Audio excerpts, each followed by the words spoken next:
دوستو، آج میں آپ لوگوں کو دلوں کو جھنجھوڑ دینے والا ایک نافرمان بیٹے کی کہانی سنانے جا رہا ہوں۔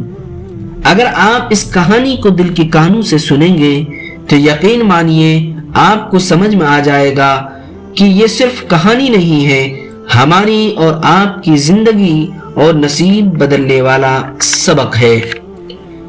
تو چلیے کہانی کی شروعات کرتے ہیں۔ کہانی کی شروعات یوں ہے کہ ایک نوجوان تھا جسے دنیا کی چمک نے اندھا کر دیا تھا۔ اس کی ماں اس کے لیے دعائیں کیا کرتی تھی، سجدے میں گڑ گڑاتی تھی، یا اللہ میرے بیٹے کو نیک بنا دے، اسے دین کی راہ دکھا دے۔ لیکن وہ بیٹا دنیا کی رنگینیوں میں کھو گیا تھا۔ ماں کہتی بیٹا نماز پڑھ لو، وہ کہتا امی ابھی نہیں، بعد میں پڑھ لوں گا۔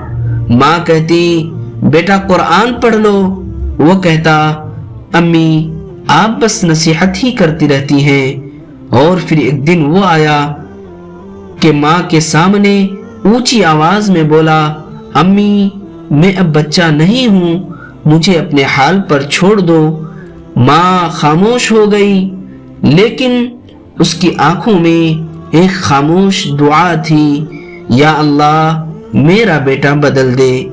دن گزرتے گئے، بیٹا گناہوں میں ڈوبا رہا، نہ نماز نہ ذکر نہ ادب۔ ماں ہر رات جاگتی رہتی، سجدے میں آنسوں میں اپنے رب سے مانگتی۔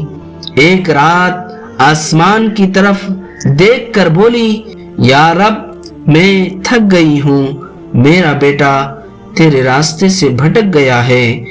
اور اگلی صبح ماں بیمار ہو گئی، پھر کمزوری، پھر بستر، پھر خاموشی۔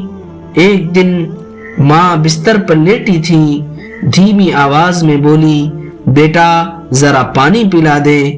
بیٹا فون میں مصروف تھا، بولا امی ابھی نہیں، مجھے دوستوں کے ساتھ جانا ہے۔ ماں مسکرا دی، ٹھیک ہے بیٹا، اللہ خوش رکھے۔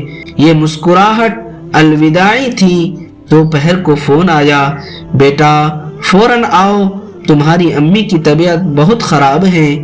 وہ بھاگتا ہوا آیا، دروازہ کھولا، ماں کا جسم ٹھنڈا تھا اور ہاتھ میں وہی گلاس تھا جس کا پانی ابھی بھی آدھا بھرا ہوا تھا۔ بیٹا چیخ کر زمین پر گر پڑا، روتے ہوئے کہنے لگا امی ایک بار آنکھیں کھول لو، میں بدل گیا ہوں امی۔ مگر اب بہت دیر ہو چکی تھی۔ قبر کے پاس بیٹھا روتا رہا، بولتا گیا امی ایک بار بول دو کہ تم نے معاف کر دیا۔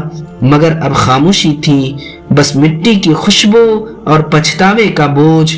دوستو، ماں باپ اللہ کی رحمت ہے، ان کے قدموں تلے جنت ہے۔